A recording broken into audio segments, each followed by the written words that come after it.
Se você quiser um bom referencial do que é um debate saudável, produtivo e inteligente, você certamente não vai usar o debate que ocorreu ontem à noite, sexta-feira, entre Ciro Gomes e Gregório do Vivier.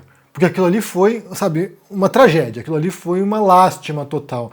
Bem longe de qualquer debate racional que levasse a algum tipo de posição um pouquinho mais reflexiva e avançada em qualquer assunto. Porque vamos aqui recapitular o que aconteceu até esse ponto, né? O Gregório do Vivier, apresentador do Greg News, humorista, fez um episódio especial sobre o Ciro Gomes e fez várias afirmações ali que o Ciro Gomes contestou dizendo que eram falsidades, mentiras ou fake news. Esse foi o teor. Depois disso, o Ciro Gomes foi e gravou um react ao episódio do Greg News, apresentando ali a sua versão dos fatos e desmentindo ou contestando afirmações feitas pelo Greg News. E um pouquinho antes disso, havia desafiado o Gregório para um debate. O Gregório aceitou inicialmente, depois recuou, porque ele disse que na data combinada é o dia que ele grava o Greg News. Então, não foi. E depois disso foi transmitido o react do Ciro e ele fez acusações graves contra o do Vivier. Conclusão, combinaram de fato de fazer um debate e esse debate foi ao ar ontem. E realmente foi, sim, lastimável. Foi lastimável mesmo, assim. Eu quero falar um pouquinho sobre algumas coisas que aconteceram ali, mas antes de entrar nesse assunto, já curta esse vídeo, deixa aqui embaixo no comentário um bom sábado e se inscreva no canal. Além disso, ontem foi lançado um texto novo na Amazon chamado Bolsonaro e o Fascismo. Nesse texto eu analiso a relação entre a ideologia fascista e o Bolsonaro, se é possível traçar paralelos aqui e chamar o Bolsonaro de fascista. Então confira, está na Amazon, já está vendendo bastante, então vá lá e leia. É um texto breve, é um ensaio que apresenta algumas definições consagradas do que é fascismo. Então vá lá, confira, para entender também qual é esse movimento. Então, vamos falar sobre o debate ontem, né? O que aconteceu. Já no começo, o Ciro Gomes deixa claro que não é um debate. Então, sim, é um debate, mas que não é um debate. Ele usa, na verdade, uma definição um pouco mais genérica de debate, que é uma definição possível, que é uma troca de ideias sem um formato rigoroso, como um debate eleitoral, por exemplo, no qual você tem a fala do candidato, a réplica, a tréplica e tempos determinados. Talvez tenha sido um erro, na verdade, porque se houvesse esse tipo de coisa, se houvesse uma moderação nesse debate, não teria ficado a briga de comadres que virou. De qualquer modo, nem sequer nessa definição mais ampla, a gente pode chamar o que aconteceu ontem de debate. Porque o debate, o que é, né? Vamos definir o debate aqui. O debate se dá quando você tem duas ou mais posições, e cada uma das pessoas que defende essas posições apresenta seus argumentos, apresenta aquilo que pensa, e é confrontado pelos demais participantes do debate. É isso que é um debate. Esse debate pode se dar presencialmente, duas pessoas debatendo com a plateia assistindo, e cada um joga a sua posição e tenta rebater a outra. Pode ocorrer numa mesa de bar, entre amigos, sentados, conversando e cada um defendendo sua posição. Pode se dar por escrito, na imprensa, por exemplo, alguém escreve um artigo e outra pessoa rebate. Pode se dar por livro, por texto. Inclusive o debate público é justamente esse espaço no qual diferentes posições estão em disputa, estão defendendo suas posições e há uma contestação que é de maneira um pouco mais abrangente. E geralmente o propósito do debate é de convencer a outra pessoa de outra posição que eu tenho razão, com base nos argumentos apresentados, portanto, com a força dos argumentos, você é obrigado a reconhecer que você está errado e que eu estou certo. Ou vice-versa, né? Outra pessoa defender. Em algumas circunstâncias, o debate visa persuadir a audiência. Então, sim, são duas posições irredutíveis. De um lado você tem um argumentador que não vai abrir mão da sua posição, do outro lado outra pessoa convicta também, e a intenção é de convencer você que está assistindo o debate a talvez aderir a uma posição ou outra. Num debate político-eleitoral, por exemplo, a intenção é justamente essa. Você tem vários candidatos, sei lá, 8, 10 candidatos, e cada um desses candidatos quer convencer você, eleitor, a votar nele. E aí é o jogo. Esse é o jogo. Ele mostrar que tem uma visão mais realista do mundo, que ele é capaz de melhorar a situação, que ele é capaz de melhorar a sua vida, então você deve votar nele. E aqui já antecipando um pouquinho o que eu vou falar mais adiante, eu tenho muita dúvida se essa estratégia adotada pelo Ciro agora essa semana, de confrontar o Gregório do Vivier, vai converter algum voto para ele.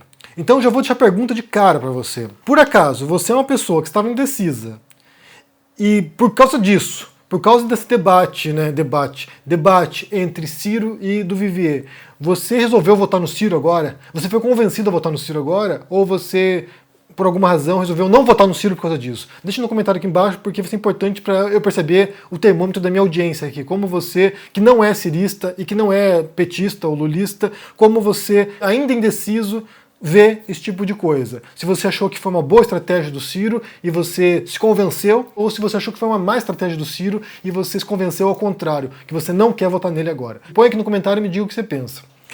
Eu acho que é uma má estratégia. Eu vejo que mais uma vez o Ciro Gomes pôs os pés pelas mãos e adotou uma estratégia kamikaze. E eu vou falar aqui nesse vídeo sobre isso. Mas a conversa, né, vamos chamar de conversa, briga, não sei, a conversa começa num tom mais ou menos amistoso. O que surpreende, dado o nível da resposta do Ciro Gomes na terça-feira. Ele pegou pesado com o Gregório do Vivier e eu sinto que o do Vivier só aceitou participar do debate para não ficar com a pecha de covarde, para não ficar com a pecha de arregão. Então assim, eu não fui debater com o Ciro, então sou um cagão. Eu acho que ele fez isso para mostrar, né, marcar a posição e falar assim, estou aqui e não concordo com as acusações feitas pelo Ciro Gomes contra mim. Sendo assim, o do Vivier já foi armado com paus e pedras. Ele já chega de sola mostrando, olha só, você falou tal coisa sobre mim, você falou isso aqui, eu não concordo. Que foi, na verdade, a posição do próprio Ciro Gomes também quando fez o React. Ele já chegou no React falando, não concordo com isso, e foi jogando ali e contestando o que disse o Gregório. Só que no caso do React do Ciro, você tem ali uma situação que foi a que eu abordei no último vídeo sobre esse assunto, que foi de chamar o do Vivier de racista. E isso volta nessa conversa, nessa briga entre os dois, né? Mas o do Vivier começa contestando a acusação de que o programa propagou fake news. E aqui é importante compreender a noção de fake news, né? O que é quando a gente chama alguma coisa de fake news. Porque mentir ou errar não são fake news. Um jornalista que vai, escreve uma reportagem e erra na reportagem, dá uma barrigada, por exemplo, como chamam, né? Isso é um erro, isso é um equívoco, e isso é corrigido posteriormente. Quando alguém mente para outra pessoa, isso também não é fake news. Fake news significa um fenômeno específico. É um termo usado para designar uma estrutura, e o próprio Gregório também fala isso, eu já falei também anteriormente, em várias circunstâncias, é uma estrutura elaborada para distorcer o debate público e para contaminar o debate público. Isso não é obra de um indivíduo. A criação de fake news não é, sabe, um ato individual de alguém que vai, um jornalista em particular, que vai e joga uma notícia falsa para distorcer o debate. As fake news são orquestradas. Quando a gente fala, por exemplo, da máquina de fake news bolsonarista, a gente não fala de Alan dos Santos apenas. A gente fala de uma estrutura montada, um gabinete do ódio, por exemplo, que foi alvo, né, da CPI das fake news. A gente viu isso também, a gente acompanhou a CPI. É um gabinete montado, com pessoas contratadas, com robôs pagos, né, engajamento artificial, para subir notícias falsas, para contaminar o debate. Então, sim, o Alan Santos, ele é um elemento de uma máquina mais complexa, gigantesca, de criação e propagação de notícias falsas contra os opositores do Bolsonaro. E a ideia por trás disso é de você primeiro impulsionar as fake news para que depois se torne um processo orgânico. Então, assim, outras pessoas passam a reproduzir porque já está sendo pautado, já está nos assuntos mais comentados, e aí o resto das pessoas entram, embarcam nesse bonde, porque é o assunto mais falado. Então, a não ser que o Ciro Gomes e os ciristas estejam acusando o Greg News de fazer parte de uma máquina de fake news petista, por exemplo, o uso do termo é complicado, é um uso derivado e que pode não entender uma outra coisa. Então, o Gregório começa falando sobre isso, que a acusação de fake news é uma acusação grave também e dá a entender que ele faz parte de um esquema de produção de fake news, sendo que, segundo ele, né, no Greg News, ele usou referências para isso. Tudo que foi dito lá tinha uma reportagem, tinha uma referência prévia que foi usada como base para eles produzirem o programa. E de fato eu fui pesquisar algumas coisas, e um dos temas mais polêmicos que foi mencionado lá no Greg News, que foi a questão do Beach Park. Tem a reportagem aqui da Folha de São Paulo, está disponível, vou pôr o link para vocês. E aqui tem o seguinte, olha, você tem um trecho que é um trecho mencionado, inclusive no Greg News, que diz o seguinte: o parque, o Beach Park, fica a cerca de 22 quilômetros da capital cearense. Até o governo Ciro só havia uma estrada de terra para lá, mas ela foi asfaltada, facilitando o acesso dos turistas. O Ciro deu de presente essa estrada. Afirma Arial do Pinho, um dos sócios do Beach Park, que se diz íntimo do ex-governador e ex-ministro da Fazenda. Inclusive a manchete da reportagem é: pré-candidato, o Ciro Gomes, é ligado a parque que ajudou. Então, sim, é uma reportagem que está disponível. Se essa reportagem é falsa ou não sei se na época o Ciro Gomes contestou essa reportagem, uma reportagem de 99. Se ele contestou na época ou não sei. Mas a reportagem existe, está lá e foi usada como referência para produzir o Greg News. E nesse caso em particular, pensando no método jornalístico, né, como jornalistas trabalham, geralmente, nem sempre, mas geralmente, talvez tenha faltado na produção do episódio do Greg News uma checagem com o próprio Ciro Gomes. Ou seja, a gente tem esses fatos aqui, a gente vai falar sobre isso aqui no programa e a gente vai lá e confirma com ele e dá a versão dele também. Segundo a reportagem da Folha, foi tal coisa, mas o Ciro contesta. Seria um modo de apresentar as duas versões sobre aqueles fatos. Mas o tal debate, entre aspas, degringola. O Gregório do Vivier chega contestando essa afirmação do Ciro Gomes de que o Greg News propagou fake news e o negócio vai escalando ali e sai dos trilhos e não foi legal de assistir, não. Foi bem constrangedor pros dois, eu acho. Eu acho que pro Greg foi constrangedor, foi pro Ciro Gomes constrangedor e presta um desserviço tremendo. Se a ideia do Ciro era, porventura, falar de Brasil e de projetos pro Brasil e de melhoria pro Brasil, passou bem longe disso. Foi um interrompendo o outro o tempo todo. O Ciro mais do que o Greg, mas foi uma sucessão de interrupções ali. E nesse sentido, como eu falei no começo, fez falta uma moderação. Fez falta de que alguém estivesse ali pondo um tempo e falando assim, olha, vai lá, fala agora Ciro, fala agora Gregório, que talvez organizasse um pouco o negócio de modo a não descambar como descambou. Foi constrangedor e tenho a impressão que o Ciro vai perder votos com isso. Eu li a repercussão depois, eu li a reação das pessoas. Por um lado, os ciristas estão defendendo a posição do Ciro, estão defendendo, inclusive, o debate, entre aspas, e aí demonstra como o fanatismo político veta a possibilidade de crítica e de análise, porque não foi legal mesmo. E por outro lado, petistas estão detonando o Ciro Gomes, que também já parte de uma posição enviesada, mas não foi legal, não foi produtivo, não levou a lugar nenhum, foi num tom pesado, foi num tom desagradável, não foi legal. Só pra você ter uma ideia de quão ruim foi isso, até o debate entre Kim Kataguiri versus Caio Coppola foi mais produtivo do que esse debate entre Ciro e do Vivier. Não foi legal. Ah, e dois detalhes aqui, porque é um ponto que eu abordei sobre o react do Ciro ao episódio do Greg News, foi o Cabo Daciolo. Foi as coisas esdrúxulas que ele faz e como tirar sarro do Daciolo não quer dizer que alguém seja racista por causa disso ou intolerante religioso. E daí o Gregório mencionou uma fala do Cabo Daciolo sobre homossexuais.